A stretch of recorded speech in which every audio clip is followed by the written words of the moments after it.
बच्चों, welcome to बायोबाइट्स। और यहाँ पर हूं मैं सर्कुलेटरी सिस्टम का मोस्ट इंपॉर्टेंट टॉपिक जो कि है व्हाइट ब्लड सेल्स, WBC भी बोलते हैं इसको। और ये इसका दूसरा नाम क्या होता है? ल्यूकोसाइट्स। सो ल्यूको मीन्स होता है white, so this is leucocytes यानी WBC white blood cells. So बात करती हूँ व्हाइट ब्लड सेल्स की। तो व्हाइट ब्लड सेल्स का बेटा ओरिजिन होता है बोन मैरो में। अब देखो, बोन मैरो में ऐसा तो नहीं है कि हमेशा प्रॉपर अमाउंट में ही जो है वो WBC को प्रोड्यूस करेगा। कई बार इसका जो नंबर है वो ज्यादा भी हो सकता है प्रोडक्शन में, और कई बार जो है वो कम प्रोड्यूस भी कर सकती है इस WBC को। लेकिन दोनों ही कंडीशन जो है हमारे लिए ठीक नहीं है, वो एब्नॉर्मल कंडीशन है। तो ऐसी कंडीशन जहां पे WBC का जो नंबर है वो ज्यादा हो रहा है, ठीक है, तो उस वाली कंडीशन को क्या बोलते हैं? हम उसको बोलते हैं ल्यूकेमिया। ठीक है, तो यहां पे लिख लेंगे ल्यूकेमिया, जिसके अंदर क्या हो रहा है बेटा, आपका जो WBC का नंबर है वो क्या हो रहा है? ज्यादा हो रहा है। ठीक है, अब उसके बाद आ जाते हैं दूसरी वाली कंडीशन पर, जहां पे आपके जो WBC का यानी जो आपका बोन मैरो है वो आपके WBC को जो नंबर चाहिए उससे कम प्रोड्यूस कर रहा है, वो भी एबनॉर्मल कंडीशन है। ठीक है, सो ऐसी कंडीशन को क्या बोलते हैं? जहां पर आपका WBC का नंबर कम प्रोड्यूस हो रहा है उसको बोलते हैं ल्यूकोपीनिया। अब देखो, ल्यूको यहां से आ जाएगा और पीनिया मतलब पिन, तो इसका मतलब पिन से याद रखोगे कि इसमें WBC का नंबर क्या हो गया है? कम हो गया है। ठीक है, तो यहां पे लिखेंगे हम ल्यूकोपीनिया। तो बेटा कौन कौन सी डिजीज हो गई जल्दी से बता दीजिए। ये हो गया आपका ल्यूकोपीनिया। तो पीनिया में क्या हो गया? WBC का नंबर बहुत कम हो गया, जबकि ल्यूकेमिया में क्या हुआ? आपके WBC का नंबर क्या था? ज्यादा हो गया। ठीक है, सो ये तो दो एबनॉर्मेलिटीज हो गई। अब जैसे कि हम जानते हैं कि ब्लड किस में घूमता है? ब्लड तो वेसल में घूमता है। तो यहाँ पे अगर मैं इसको वेसल बना देती हूँ, यहाँ पे आप ये देख के चलो, क्योंकि हमारा क्लोज सिस्टम है। अगर मैं मान के चलती हूँ कि ये वेसल्स है बेटा, ठीक है, तो ब्लड इसमें घूम रहा है, इसमें RBC भी होगा, इसमें WBC भी होगा, प्लाज्मा भी होगा और प्लेटलेट्स भी होगा। तो क्योंकि मैं फोकस कर रही हूँ WBC को, तो मैं मान के चलती हूं कि ये जो WBC, देखो RBC बाइकॉन्केव स्ट्रक्चर होता है सेल का। ठीक है, अभी मैं फोकस क्योंकि WBC पे कर रही हूं, तो आप ये देखो, जो ये WBC वाली सेल्स होंगी बेटा, ये अमीबॉइड सेल्स होती हैं। ठीक है, अमीबॉइड सेल्स का मतलब इनकी कोई ऐसा शेप, मतलब ऐसे जैसे फिक्स नहीं होती है।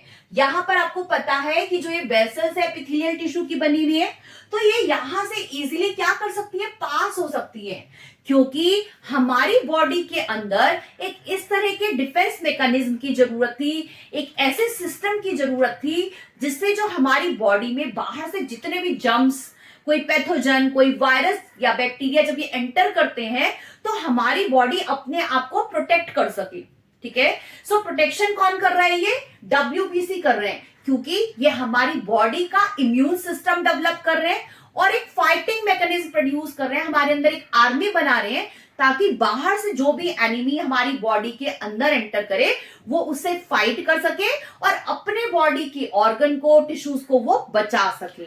ठीक है, सो इसी वजह से हमारी बॉडी के अंदर एक ऐसे डिफेंसिव मैकेनिज्म की जरूरत थी और उसको फुलफिल किया हमारी WBC सेल्स ने। ठीक है, सो अभी आपको मैंने बताया कि अमीबॉइड शेप की होती है।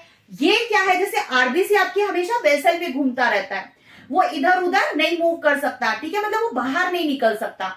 लेकिन जो ये WBC होती है, जिस भी जगह पे रिक्वायरमेंट होगी, जहां पर एनिमीज आ रखे हैं, जहां वायरस या बैक्टीरिया ने अटैक किया हुआ है, तो ये वहां पर अपनी आप से जा सकती हैं। ठीक है, वो कोई से भी, क्योंकि वॉल है ना यहाँ पे, तो एपिथेलियल टिश्यू की वॉल है, तो ये कहीं से भी क्या कर सकती है? ऊज आउट हो सकती है। सो इस वाली कंडीशन को, जहां से ये हमारी जो अमीबॉइड सेल है, यानी जो ये WBC सेल्स है, ये हमारी एपिथेलियल टिश्यू से बाहर जा रही है, सो इस कंडीशन को बोलते हैं डायपेडेसिस। क्या बोलते हैं बेटा इस कंडीशन को?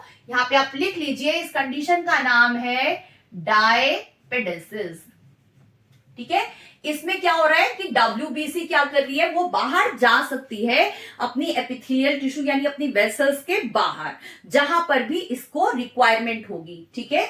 यानी जहां पर भी टिश्यू या कहीं भी ऑर्गन में जहां वायरस ने बैक्टीरिया ने अटैक किया है तो ये वहां से यानी वेसल से को छोड़कर वहां पर पहुंच जाएगी। नाउ सी कि जो ये WBC होती है बेटा, ये 2 टाइप्स के होते हैं। एक होती है ग्रैन्युलर और एक होती है क्या, नॉन ग्रैन्युलर। अब देखो ग्रैन्युलर को कैसे देखेंगे और नॉन ग्रैन्युलर को कैसे देखेंगे। जैसे कि आपने देखा होगा कि आपने पानी लिया, पानी में चिया सीड डाल दिया, ठीक है। सो अगर पानी में साइटोप्लाज्म ले रही हूं और चिया सीड मैंने उसके अंदर डाल दिए, तो आप देखोगे कि वो जो साइटोप्लाज्म है उसके अंदर ऐसे ऐसे करके क्या आ जाएंगे, ग्रैन्यूल्स आ गए चिया सीड के, राइट। सो आपकी जो ग्रैन्युलर सेल्स है WBC की, उनके पास साइटोप्लाज्म के अंदर ग्रैन्यूल्स हैं, ठीक है। और ये कैसी सेल्स है, ये वो सेल्स है जिसमें सिर्फ और सिर्फ पानी है, इसमें कोई चिया सीड्स नहीं है, इसमें कोई ग्रैन्यूल्स नहीं है। तो इन वाली सेल्स को मैंने बोला नॉन ग्रैन्युलर। तो यहां पर हमने देखा कि 2 तरह की सेल्स हैं हमारी WBC के पास, एक ग्रैन्युलर और दूसरी नॉन ग्रैन्युलर। तो यहां पे हम देखते हैं कि जो ग्रैन्युलर सेल्स हैं, जैसे बेटा जो RBC होता है, RBC के पास अपना न्यूक्लियस नहीं होता, उसकी सेल्स बाइकॉन्केव सेल है जिसके पास अपना न्यूक्लियस नहीं है, माइटोकॉन्ड्रिया नहीं है ना, उसके पास गोल्जी एपरेटस नहीं है। लेकिन बात करूं अगर मैं WBC की, तो यहां पर वेराइटी के न्यूक्लियस हैं, ठीक है। यहां पे बात कर रही हूं तो यहां पे आप चेक कर सकते हो कि वैरायटी के न्यूक्लियस हैं, इनके साइटोप्लाज्म में सब कुछ अवेलेबल है, Golgi apparatus, microtubules, so mitochondria, everything is available. तो ये सेल है, ये प्रॉपर सेल है ना। जबकि RBC की सेल में आपने पढ़ा था कि RBC के सेल में न्यूक्लियस नहीं होता, माइटोकॉन्ड्रिया नहीं होता, गोल्जी एपरेटस नहीं होता। तो अभी क्योंकि मैं फोकस कर रही हूं ग्रैन्युलर सेल्स पे, तो ये जो ग्रैन्युलर सेल्स है बेटा, फर्स्ट सेल्स है हमारी न्यूट्रोफिल्स, ठीक है। सो ये अगर बात करूं टोटल हमारी WBC का, तो 55 to 70% होता है न्यूट्रोफिल्स का, राइट। सो ये जो सेल्स होती है बेटा, इनकी जो सेल्स होगी यानी न्यूट्रोफिल्स वाली जो सेल्स होंगी, ये न्यूट्रल डाई, क्योंकि ये बेसिकली जो नाम दिए गए हैं आपको, न्यूट्रोफिल्स, इओसिनोफिल्स, बेसोफिल्स, ये डाई के अकॉर्डिंग दिए गए हैं, क्योंकि ये सेल्स इन डाई के साथ कलर देती हैं, ठीक है। डाई तो आपको पता होगा, है ना, we are using for staining purpose. So ये जो है ये अलग अलग सेल्स हैं जो कि डिफरेंट डाई के साथ कलर दे रही है, और उसी के अकॉर्डिंग हमने इनको नाम दिया है। जैसे आपको पता है ना, एसिड होता है, बेस होता है और न्यूट्रल होते हैं, है ना, 3 तरह के सब्सटेंस हो गए। तो ये कैसा है, न्यूट्रोफिल्स है। न्यूट्रल से क्या याद रखेंगे आप, न्यूट्रोफिल्स। सो ये न्यूट्रोफिल्स है, ये स्टेन किसके साथ देते हैं, ये स्टेन देते हैं न्यूट्रल डाई के साथ, ठीक है। सो यहाँ पे आप चेक कर सकते हो, इसका जो न्यूक्लियस है, जैसे मैंने अभी बताया, जैसे RBC के पास अपना न्यूक्लियस नहीं होता, जबकि WBC के पास वेराइटी का न्यूक्लियस होता है। तो यहाँ पे अगर इसके न्यूक्लियस को चेक करती हूँ, तो यहाँ पे आपको 3 लोब वाला न्यूक्लियस मिलेगा। जैसे देखो, आपने बचपन में एक बलून होता था ना, जैसे लंबा सा बलून है, तो आप उसको ऐसे ट्विस्ट कर करके, है ना, बहुत सारे उसके पार्ट्स बना देते थे। तो इसी तरह से यहाँ पे देख सकते हो कितने हैं इसमें लोब्स बेटा, 3 लोब्स हैं। लेकिन मैंने तो अभी आपको बताया ये ग्रैन्युलर वाली साइट्स है ना, ये कैसी वाली सेल्स हैं, अभी मैंने आपको बताया ये ग्रैन्युलर सेल्स हैं। सो अगर ये ग्रैन्युलर सेल्स है तो मुझे यहाँ पे साइड में क्या बनाना पड़ेगा, ग्रैन्यूल्स भी तो बनाने पड़ेंगे, है ना। ये कैसी सेल्स हैं, तो these cells give stain with neutral dye. Now come to the next, that is eosinophil.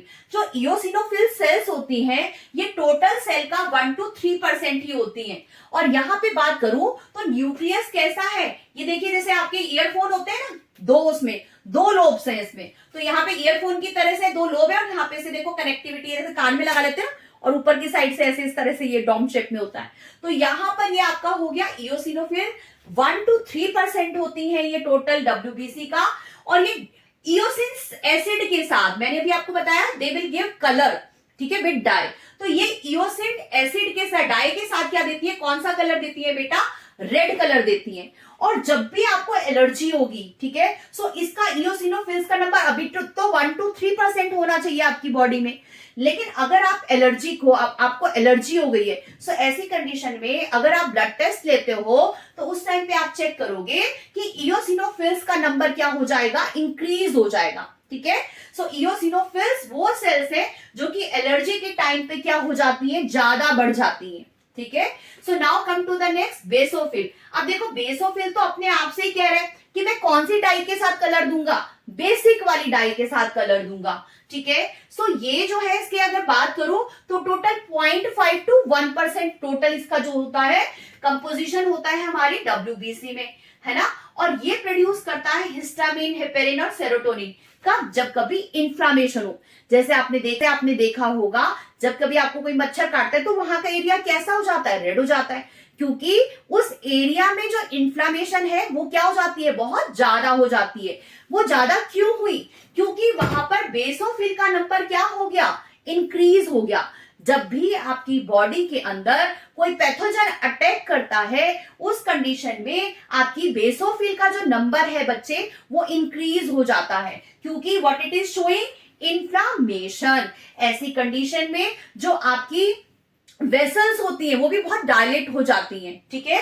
सो ये क्या प्रोड्यूस करता है, कौन सा केमिकल प्रोड्यूस करता है, ये हिस्टामिन प्रोड्यूस कर सकता है, हेपेरिन को प्रोड्यूस कर सकता है और सेरोटोनिन को प्रोड्यूस कर सकता है। सो जब भी आपकी बॉडी के अंदर इंफ्लामेशन होगी किसी पैथोजन या किसी भी वायरस किसी भी उसकी वजह से, सो उसमें बेसोफिल का नंबर इंक्रीज हो जाएगा। लेकिन हाँ, नॉर्मल कंडीशन में कितना होना चाहिए, 0.5 to 1%। ये तो सब थी मेरी कौन सी वाली सेल्स, ग्रैनुलर सेल्स। अभी बात करते हैं हम नॉन ग्रैनुलर सेल्स की। तो बेटा ये जो नॉन ग्रैनुलर सेल्स हैं ये वो सेल्स हैं जिनके पास जो साइटोप्लाज्म है उसमें ग्रैन्युल्स नहीं है। सो यहाँ पे जैसे मैंने अभी आपको बताया कि ये ओनली वाटर है, इसमें हमारे जो सीड्स है वो नहीं है, ठीक है। सो यहाँ पे अगर आप देखो इसमें कोई ग्रैन्यूल्स नहीं बनाए, यहाँ पे भी मैं ग्रैन्यूल्स बना देती हूँ ताकि आपको एक क्लियरिटी रहे कि यहाँ पे granules are present in it, ठीक है।